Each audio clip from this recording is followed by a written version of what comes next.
Mun diibaratkeun kerajaan mah hate teh rajana. Setiap aya raja aya bala tentarana. Naon bala tentarana hate?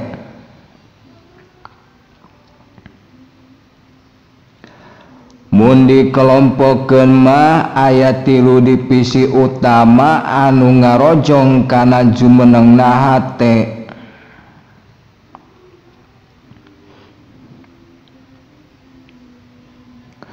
Jadi dina usaha urang, dina perjuangan urang, dina tazkiyatun nafsi, dina ngabersihkeun diri, dina ngabersihkeun hate, berdayakeun ieu 3 divisi anu jadi bala tentarana hate, nyaeta anu mantuan kana kabersihan hate.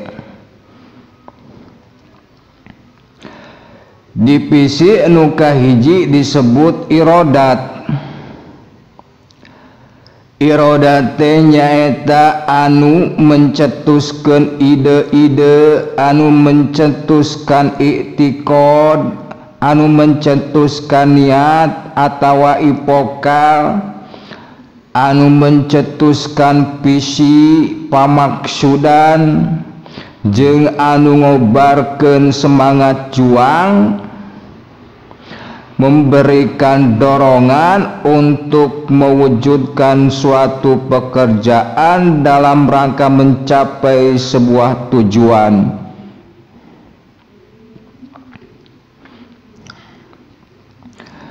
Divisi irodate jadi nu ngilhamkeun, anu ngalahirkeun hasrat.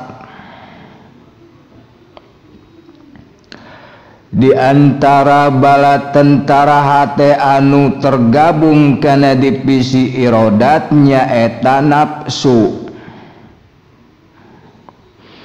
Kaasup nafsu amarah jeung syahwat.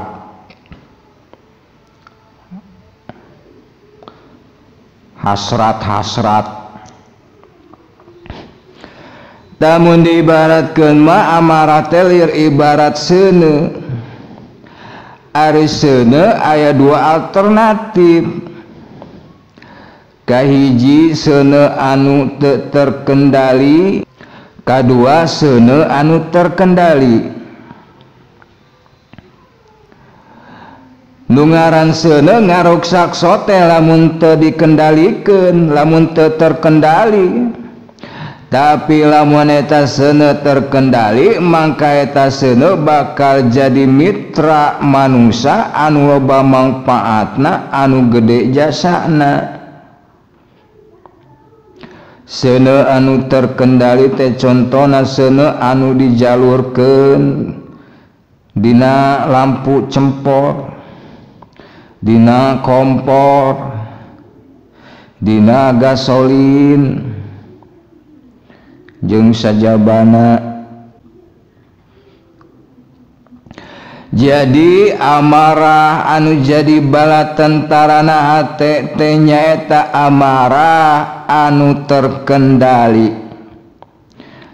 nyaeta amarah anu ditundukkeun kana aturan hukum-hukumna kagungan Allah, anu dijalurkeun kana jalur rahmat, jalur kamaslahatan jeung kasalametan.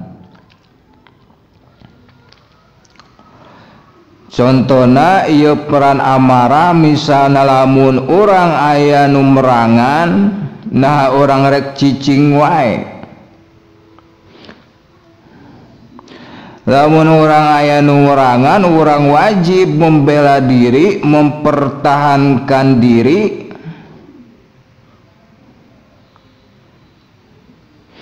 Jadi orang wajib bangkit pikeun ngabela diri orang, pikeun ngalindungi, pikeun nyalametkeun diri orang tina kajahatan leungeun batur.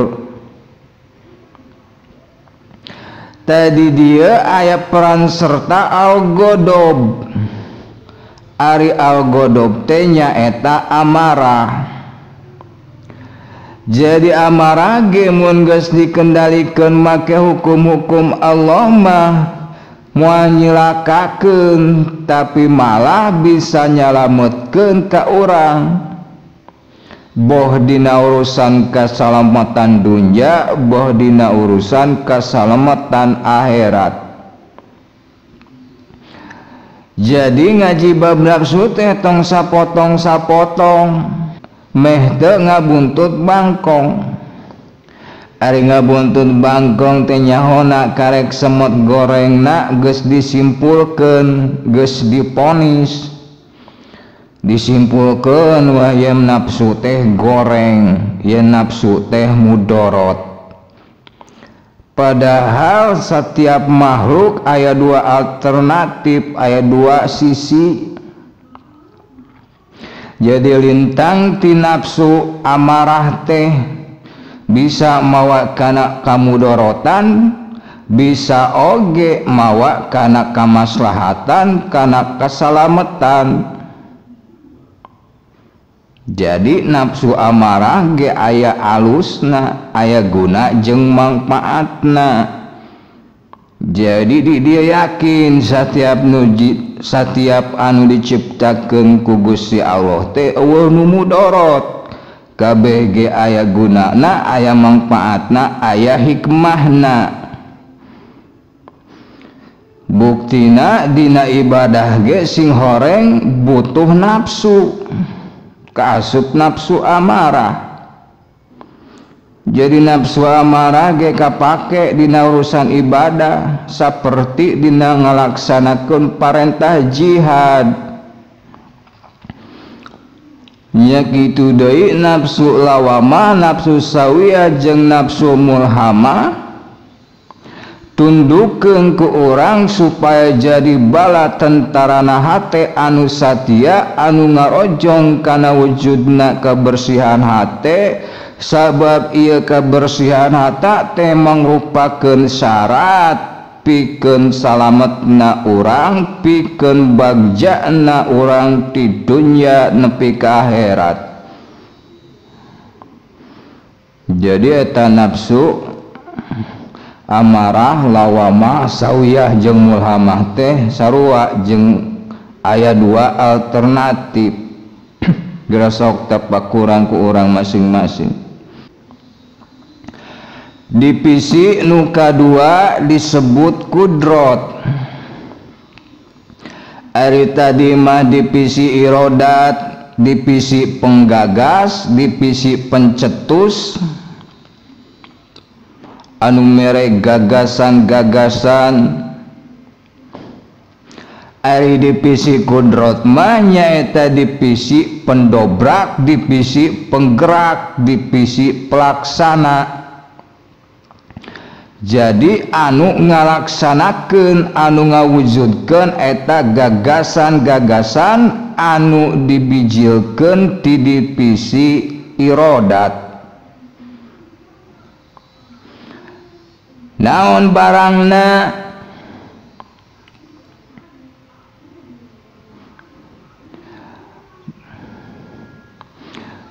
Ceuk sakao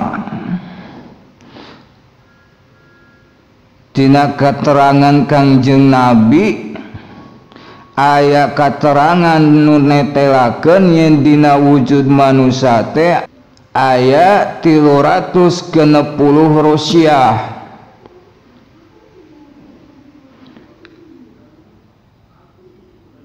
Tilu jeung genep salapan jeung 0 salapan kene. Jadi asup kana Rusia nu salapan.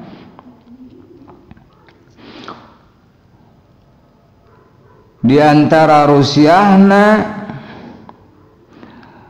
urang bisa bergerak kalawan gerakan anu luas, kalawan gerakan anu fleksibel. Nyaeta ku ayana 360 ruas persendian nu aya dina tulang kerangka urang.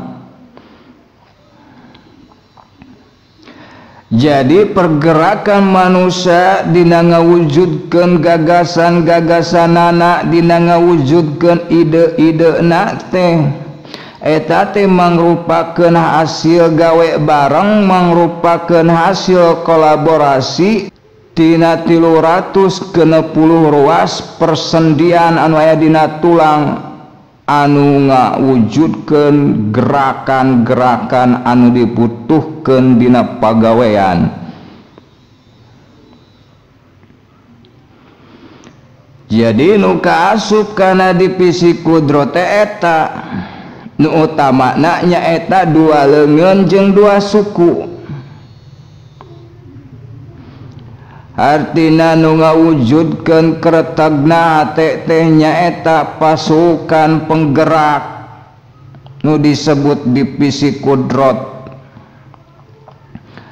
Mun dina hate timbul pamaksudan pikeun ngabdi ka Gusti Allah, eta pamaksudan moal ngawujud lamun teu dieksekusi ku divisi kudrot.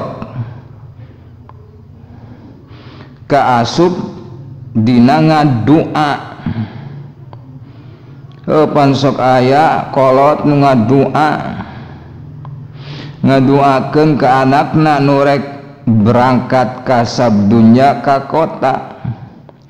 Jigjan rek berangkat usaha mah kumaha didoakeun nu araya di kota teh sing balager sing nyaraaheun ka maneh eta teh tibalik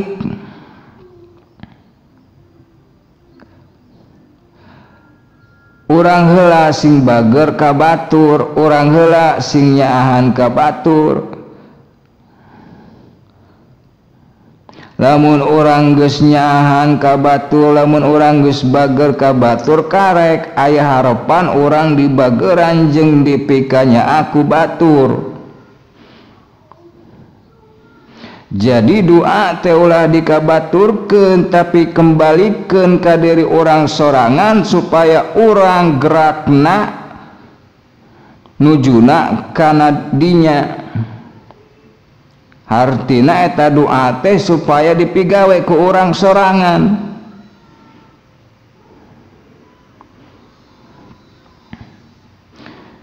Jadi mun hayang abdol mah doa teh kitu. Ulah dialungkeun ka batur tapi cokot eta doa ku orang sorangan, hartina dipigawe ku orang. Sabab lamun ngan saukur ngadoa hungkul mah ngan saukur kulisan hungkul mah pan teu dibarengan jeung gawe nama teu afdol. Artina ceuk papatah teh mah jauh panggang dari api.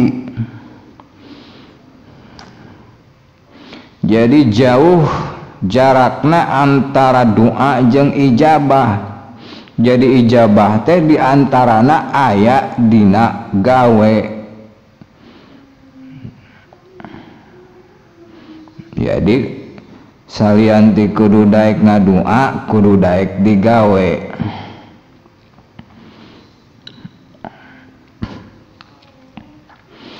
Hartina tepikeun pamaksudan teh tina hate kana leungeun, tina hate kana suku, tina hate kana 360 ruas persendian ka divisi penggerak supaya aya follow upna, supaya aya tindak lanjutna pikeun ngawujudkeunana nyaeta ku gawe anu nyata.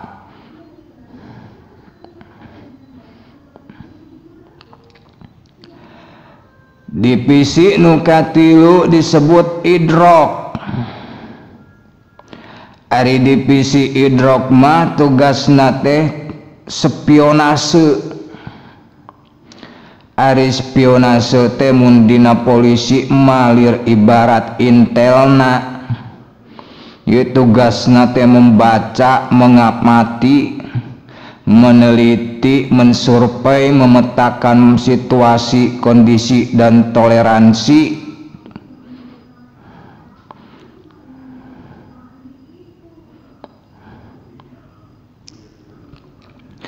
Di antara anu tergabung kana kelompok idrok nyaeta panca indra jeung catur dria. Ari panca teh 5, ari catur mah 4. Ari panca indra nyaeta ceuli jeung danguna, panon jeung awasna, irung jeung angseuna, letah jeung rasana, kulit jeung rampana. Sedengkeun ari catur dria mah ari catur teh 4, ari dria teh angen-angen. Nyaeta sir budi cipta rasa.